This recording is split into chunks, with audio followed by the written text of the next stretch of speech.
Hello साथियों, welcome to royal study. दोस्तों, आज के वीडियो में मध्य प्रदेश जेल प्रहरी वन रक्षक 2023 के स्पेशल एग्जाम का नेक्स्ट एनालिसिस आपके लिए लेकर आ चुके हैं।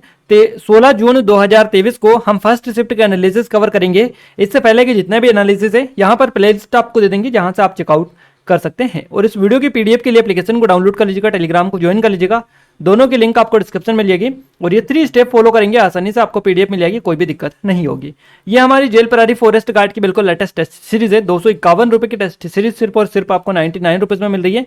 लिमिटेड टाइम है, अगर इनरोल नहीं किया है कर लीजिएगा जल्दी से, क्योंकि लास्ट टाइम ऑफर है, इसके बाद में दोबारा से ऑफर आपको नहीं मिलेगा। कोई डाउट है, कुछ क्वेरीज है तो आप हमें नंबर पर भी कॉन्टेक्ट कर सकते हैं। इस वीडियो में हम 5 सब्जेक्ट के क्वेश्चन कवर करेंगे, क्लियर है। और आज हमें जो क्वेश्चन भेजे हैं, ये नवी चौधरी जी जो कि भोपाल से 65 स्कोर इन्होंने किया है, गोपाल तिवारी जी जो कि दतिया से 66 स्कोर किया है, रोहित खरे जी जो कि इंदौर से इन्होंने 63 स्कोर किया है। तो इन सभी ने काफ़ी अच्छे क्वेश्चन हमें बताए हैं और काफ़ी अच्छी तरीके से इन्होंने बताने की हमें कोशिश की है।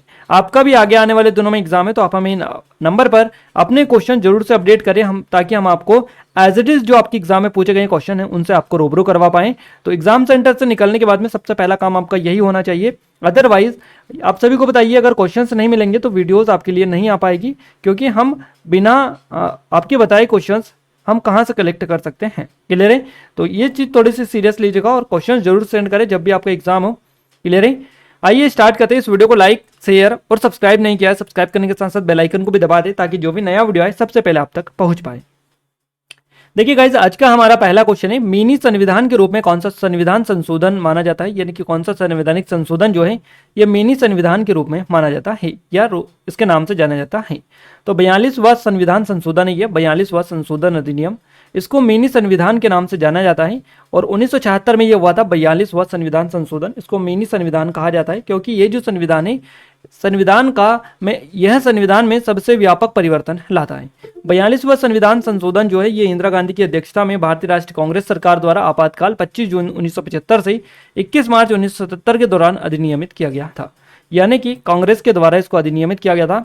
संशोधन ने प्रस्तावना में समाजवादी, धर्मनिरपेक्ष, अखंडता जैसे शब्दों को शामिल किया तथा भाग 4A में भारतीय नागरिकों के मौलिक कर्तव्यों को निर्धारित किया और राष्ट्रपति के लिए अन्य के साथ मंत्रिपरिषद की सलाह पर कार्य करने के लिए अनिवार्य बना दिया। तो ये जो संशोधन किया गया ये आपका 1976 में 42वां जो संवैधानिक संशोधन है इसके तहत किया गया था, और इसीलिए इसको मिनी संविधान कहा जाता है। अगला क्वेश्चन है, रजत जलप्रपात मध्य प्रदेश में कहाँ पर है? होशंगाबाद, पंचमढ़ी में है। तो आपको पंचमढ़ी ऑप्शन में मिला था, पंचमढ़ी आपका करेक्ट आंसर रहेगा। रजत जलप्रपात मध्य प्रदेश के होशंगाबाद जिले में पंचमढ़ी में स्थित है और इसकी जो ऊंचाई है ये 350 फीट है। यह भारत का 30वां सबसे ऊंचे जलप्रपात है और ये 107 मीटर के एक समान रूप से प्रवाहित एक हॉर्स टेल प्रकार का झरना है। इसे सिल्वर वाटरफॉल या रजत जलप्रपात कहा जाता है, क्योंकि जब इस पर सूरज की रोशनी पड़ती है तो ये चांदी की तरह चमकता है। अगला क्वेश्चन पूछा गया है, योजना आयोग के प्रथम अध्यक्ष कौन थे? जवाहरलाल नेहरू आपका करेक्ट आंसर रहेगा। देखिए, जवाहरलाल नेहरू योजना आयोग के पहले अध्यक्ष थे। योजना आयोग की स्थापना मार्च 1950 में भारत सरकार के एक संकल्प के द्वारा देश में संसाधनों के कुशल दोहन द्वारा लोगों के जीवन स्तर में तेजी से वृद्धि को बढ़ावा देने के लिए सरकार की घोषित उद्देश्यों के अनुसरण में की गई थी। और उत्पादन बढ़ाना, समुदाय की सेवा, सभी को रोजगार अवसर प्रदान करना इनका मुख्य उद्देश्य था। प्रधानमंत्री योजना आयोग के अध्यक्ष होते हैं, जो राष्ट्रीय विकास परिषद के समग्र मार्गदर्शन में कार्य करता है। योजना आयोग भारत सरकार की एक संस्था थी जिसने अन्य कार्यों के साथ साथ भारत की पंचवर्षीय योजनाओं को तैयार किया है। अगला क्वेश्चन पूछा गया, नाबार्ड में भारत सरकार का कितना हिस्सा है? तो नाबार्ड में भारत सरकार का जो हिस्सा है ये है 99%, यानी कि नाबार्ड में भारत सरकार का 99% हिस्सेदारी है। देखिए, राष्ट्रीय कृषि और ग्रामीण विकास बैंक नाबार्ड इसका फुल फॉर्म है। इसकी स्थापना 1982 में हुई थी और आरबीआई ने अपनी हिस्सेदारी जो बेची थी, ये आपको पता होना चाहिए, भारत सरकार को बेच दी। नाबार्ड की जो हिस्सेदारी आरबीआई के पास में थी वो आरबीआई ने भारत सरकार को बेच दी थी, और भारत सरकार के पास में उसको मिलाकर कुल जो इसकी हिस्सेदारी है ये 99% हो गई। तो ये क्वेश्चन ऑलरेडी एक दिन बन चुका है कि नाबार्ड में आरबीआई की कितनी प्रतिशत हिस्सेदारी है। तो अभी वर्तमान में 0% हिस्सेदारी है, क्योंकि सारी जो जितनी भी हिस्सेदारी थी ये आरबीआई ने सरकार को बेच दी है। राष्ट्रीय कृषि और ग्रामीण विकास बैंक अधिनियम 1981 में ग्रामीण क्षेत्रों के कृषि, लघु उद्योग और एकीकृत ग्रामीण विकास को बढ़ावा देने के लिए ग्रामीण क्षेत्रों में हस्तशिल्प के प्रसार और विकास के लिए ऋण तथा अन्य सुविधाओं को प्रदान करने और नियमित करने के लिए नाबार्ड के रूप में जाना जाने वाला विकास बैंक के लिए स्थापना अधिनियमित किया गया था। अगला क्वेश्चन है, अंतर्राष्ट्रीय टेस्ट क्रिकेट में 10,000 रन बनाने वाले पहले भारतीय खिलाड़ी कौन थे? सही जवाब रहेगा सुनील गावस्कर, आपका करेक्ट आंसर रहेगा सुनील गावस्कर। अंतर्राष्ट्रीय टेस्ट क्रिकेट में 10,000 रन बनाने वाले पहले बल्लेबाज थे। उन्होंने 1987 में पाकिस्तान के खिलाफ यह मुकाम हासिल किया था। सुनील गावस्कर ने भारत के लिए 125 टेस्ट में 10,122 रन बनाए हैं। अगला क्वेश्चन है, गुलाम वंश का पहला शासक कौन था? कुतुबुद्दीन ऐबक, आपका करेक्ट आंसर रहेगा गुलाम वंश का पहला शासक कुतुबुद्दीन ऐबक था। वह मामलुक या दास वंश का पहला शासक था और इसका जन्म मध्य एशिया में एक तुर्की परिवार में हुआ था। उसे अफगानिस्तान के में गोर के शासक मोहम्मद गोरी के गुलाम के रूप में बेचा गया था। क्लियर है? और ऐबक ने रैंक बढ़ाई और गोरी के भरोसेमंद जनरल और कमांडर ये बन गए। अगला क्वेश्चन पूछा गया है, विमान को कब लाइव किया गया? इस तरह का क्वेश्चन था, एग्जैक्ट ये हमें समझ में नहीं आया क्या क्वेश्चन पूछा गया था। मध्य प्रदेश विकास यात्रा कहाँ से शुरू हुई थी? तो भिंड से हुई थी यह शुरू। और कब हुई थी? 5 से 25 तक ये चली थी। 5 फरवरी से शुरू हुई थी, 25 फरवरी 2023 तक ये चली थी विकास यात्रा। और इसकी शुरुआत की थी मुख्यमंत्री शिवराज सिंह चौहान ने भिंड जिले से। मुख्यमंत्री ने कहा कि विकास यात्रा जनता के जिंदगी को बदलने का एक अभियान है। बेसिकली हमारा संकल्प गरीबों का कल्याण करना है। अगला क्वेश्चन है, कूडियाट्टम केरल का एक नृत्य स्थान है। तो कूडियाट्टम केरल का एक पारंपरिक नृत्य रूप है। कूडियाट्टम संस्कृत रंगमंच जो केरल में प्रचलित है, भारत की सबसे पुरानी जीवित नाट्य परंपराओं में से एक है। 2000 से अधिक साल पहले उत्पन्न कूडियाट्टम संस्कृत श्रेयवाद के संश्लेषण का प्रतिनिधित्व करता है। केरल की स्थानीय परंपराओं को यह दर्शाता है। अगला क्वेश्चन है, दतिया का वीर सिंह देव महल किसने बनवाया था? तो राजा वीर सिंह देव ने बनवाया था। वीर सिंह देव जो महल है ये 7 मंजिला इमारत है जिसे राजा वीर सिंह देव ने 1614 में पूरी तरह से पत्थर से बनवाया था। दतिया महल जिसे वीर सिंह देव महल या वीर सिंह देव महल या फिर वीर सिंह देव किला के नाम से भी जाना जाता है।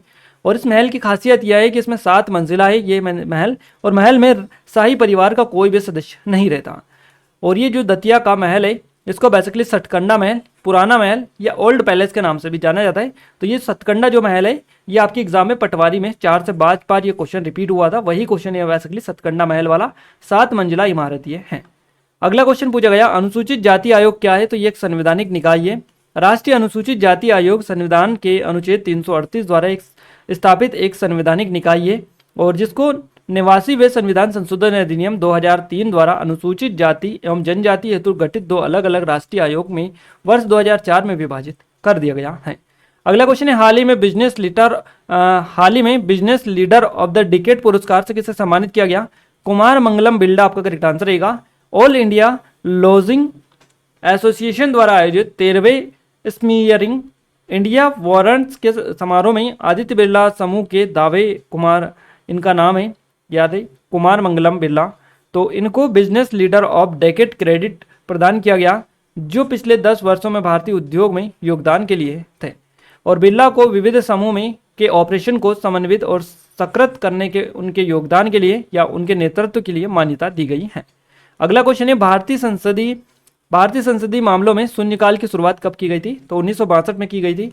1962 में भारतीय संसदीय मामलों में शून्यकाल की शुरुआत की गई थी। शून्यकाल का तात्पर्य उस समय से है जो संसद के दोनों सदनों के में प्रश्न काल के तुरंत बाद आता है और इस अवधि के दौरान संसद के सदस्य पूरी सूचना दिए बिना महत्वपूर्ण मामले उठा सकते हैं।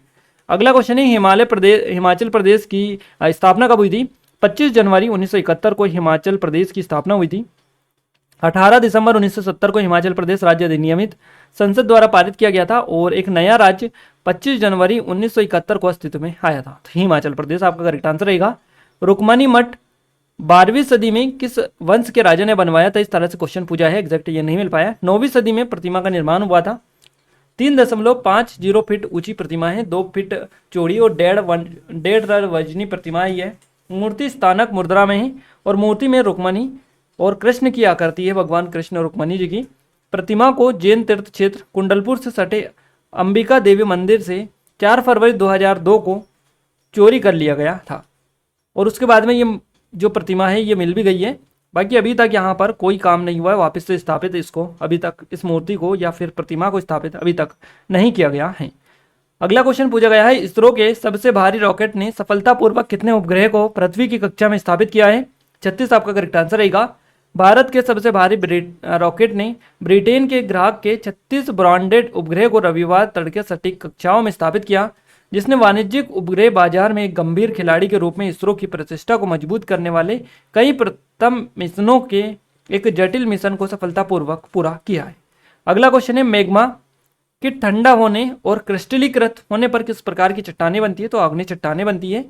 आग्नेय चट्टानें किसी द्रव्य या मैग्मा के क्रिस्टलीकरण या फिर जो पिघली हुई जो चट्टानें होती है जिसको मैग्मा बोला जाता है, इसके से बनती है। तो मैग्मा तरल चट्टान, क्रिस्टल और गैस का मिश्रण जिसमें रासायनिक संरचना, तापमान और तरल गुणों की एक विस्तृत श्रृंखला होती है। तो याद रखिएगा। अगला क्वेश्चन है भारतीय सेना ने 18 नवंबर 2022 को इंजीनियरी कोर की कौन सी वर्षगांठ मनाई, तो इंजीनियरी कोर की जो वर्षगांठ मनाई 242वीं मनाई है। भारतीय सेना ने 18 नवंबर 2022 को 242वां इंजीनियरी कोर दिवस मनाया है। इंजीनियरिंग कोर सशस्त्र बलों और अन्य रक्षा संगठनों के लिए युद्ध से संबंधित इंजीनियरिंग सहायता प्रदान करना है, बुनियादी ढांचे का विकास करना है। अगला क्वेश्चन है पोलो की टीम में कितने खिलाड़ी होते हैं, तो 4 खिलाड़ी होते हैं। पोलो 4 खिलाड़ियों की 2 टीमों के बीच घोड़ों पर खेले जाने वाला खेल है, जिसमें प्रत्येक घास के मैदान पर 2 गोल पोस्ट के बीच खिलाड़ी लकड़ी की गेंद को चलाने के लिए लंबे लचीले हैंडल के साथ मैलेट का उपयोग करता है। यह घुड़सवारी खेलों में सबसे पुराना माना जाता है। तो गाइस पूरे के पूरे क्वेश्चंस यहाँ पर मिल चुके हैं हमें, जो कि हमने आपको पूरे बताए हैं एज इट इज। अपन साइंस की ओर आगे बढ़े उससे पहले बता दें, हमारी जेल पर फॉरेस्ट गार्ड की टेस्ट सीरीज 251 रुपये के सिर्फ और सिर्फ 99 रुपीज़ में मिल रही है। लिमिटेड टाइम है, जल्दी करें क्योंकि जल्दी ये ऑफर समाप्त हो जाएगा। हमारी एमपीएसआई की स्पेशल टेस्ट सीरीज है, एमपी कांस्टेबल की स्पेशल टेस्ट सीरीज है, ये एमपी ग्रुप 4 असिस्टेंट ग्रेड 3 की स्पेशल टेस्ट सीरीज है, स्टेनोग्राफर स्टेनोटाइपिस्ट की। अगर आपने अभी तक चेकआउट नहीं किया है तो डेमो चेकआउट करिएगा, वहां पर आपको सारी चीज़ें क्लियर हो जाएगी। बिल्कुल लेटेस्ट पैटर्न की है, नए जो क्वेश्चंस बन रहे हैं पूरे उसी में, इसी टेस्ट सीरीज बेस्ड है पूरी। तो आप एक बार डेमो चेकआउट करिएगा, आपको सारी चीज़ें क्लियर हो जाएगी। और ये बुक है हमारी 2023 की मध्य प्रदेश के करंट अफेयर की, ये 2022 की बुक है। और भी आपको एमपीजीके की टेस्ट सीरीज वीडियो कोर्स मिल जाएगा, तो एप्लीकेशन को डाउनलोड करके इनके बारे में कंप्लीट डिटेल ले सकते हैं। अगला क्वेश्चन है साइंस का, केंद्रक में एक दोहरे परत का आवरण होता है, जिसे क्या कहते हैं, तो केंद्रक झिल्ली या केंद्रक आवरण इसको कहा जाता है। W किसका प्रतीक है, तो टंगस्टन का होता है। ये 2 क्वेश्चन हमें साइंस में मिले हैं। हिंदी में बात करें, मुहावरे लोकोक्तियों से क्वेश्चन है, शुद्ध अशुद्ध वाक्य से 3 क्वेश्चन है, कारक से क्वेश्चन है, विलोम शब्द से, पर्यायवाची शब्द से क्वेश्चन बनाए, समाज से क्वेश्चन बनाए, अलंकार से क्वेश्चन बनाए, अवयव प्रत्यय से 2 क्वेश्चन है, तत्सम तद्भव से 2 क्वेश्चन पूछे गए और रस से भी आपके 2 क्वेश्चन पूछे गए हैं। तो ये क्वेश्चन है जो कि आपके एग्जाम में पूछे गए हैं। इंग्लिश में बात करें तो guys fill in the blank से क्वेश्चन बने, PQRS से, एक्टिव पैसिव वॉइस से क्वेश्चन बने, डायरेक्ट इनडायरेक्ट से क्वेश्चन बने और इरर से क्वेश्चंस बने, सिनोनियम से क्वेश्चंस बने, एंटोनियम से बने और मिस स्पेल से भी क्वेश्चंस पूछे गए हैं। मैथ्स में समय कार्य नल टंकी वाले क्वेश्चंस बने से 2, चाल दूरी से क्वेश्चन बने, SICI से क्वेश्चन बने, क्षेत्रमिति से 3 क्वेश्चन है और सरलीकरण से क्वेश्चन है, समांतर चतुर्भुज से क्वेश्चन है, संख्या पद्धति से क्वेश्चन है, एलसीएम एचसीएफ से क्वेश्चन पूछा गया है, लाभ हानि से क्वेश्चन बना है, परसेंटेज से क्वेश्चन बना है, आयु से क्वेश्चन बना है, रेलगाड़ी से क्वेश्चन पूछा गया है, मध्यका से क्वेश्चन बना है, बोर्ड मास से क्वेश्चन बना है, औसत से भी क्वेश्चन बना है। तो इन सभी टॉपिकों से बेसिकली आपके एग्जाम में क्वेश्चन पूछे गए हैं, इनको आप अच्छे से देख कर जाइएगा, सीधे सीधे यहाँ से क्वेश्चन बन रहे हैं। ये हमारी जेल प्रहरी की टेस्ट सीरीज है, ऑलरेडी आपको इसके बारे में बता चुके हैं। ये और भी हमारे कोर्सेस टेस्ट सीरीज है, ग्रुप 4 की स्पेशल टेस्ट सीरीज पर काफी अच्छे स्पेशल ऑफर चल रहा है। अगर आपने अभी तक डेमो चेकआउट नहीं किया है कर लीजिएगा, काफी जो डिटेल है वहां पर आपको मिल जाएगी। इस वीडियो के PDF के लिए एप्लीकेशन को टेलीग्राम को ज्वाइन कर लीजिएगा, दोनों की लिंक आपको डिस्क्रिप्शन में मिल जाएगी। फिर भी कोई डाउट है, कुछ क्वेरीज है तो आप हमें नंबर पर कॉन्टैक्ट कर सकते हैं। ये 3 स्टेप फॉलो करेंगे, आसानी होगी आपको PDF को डाउनलोड करने में, कोई भी दिक्कत नहीं होगी। क्लियर है? तो गाइज आज की इस वीडियो में बस इतना ही, और आई थिंक ये वीडियो आपको पसंद आया होगा। वीडियो कैसा लगा कैसा नहीं लगा आप हमें कमेंट के माध्यम से जरूर से बताइएगा, ताकि हमें सपोर्ट मिले, मोटिवेशन मिले आपके लिए, और अच्छी से अच्छी वीडियोस हम लाने की कोशिश करते हैं। क्लियर है? तो मिलते हैं हमारे नेक्स्ट स्टडी वीडियो में। इस वीडियो को लाइक करना, शेयर करना ना भूले, और अगर आपने अभी तक सब्सक्राइब नहीं किया, सब्सक्राइब करने के साथ साथ बेल आइकन को भी दबा दे, ताकि जिससे जो भी नया वीडियो आए इस चैनल पर उसका नोटिफिकेशन भी आपको मिलता रहे। क्लियर है? तो मिलते हैं हमारे नेक्स्ट स्टडी वीडियो में, तब तक के लिए जय हिंद, वंदे मातरम।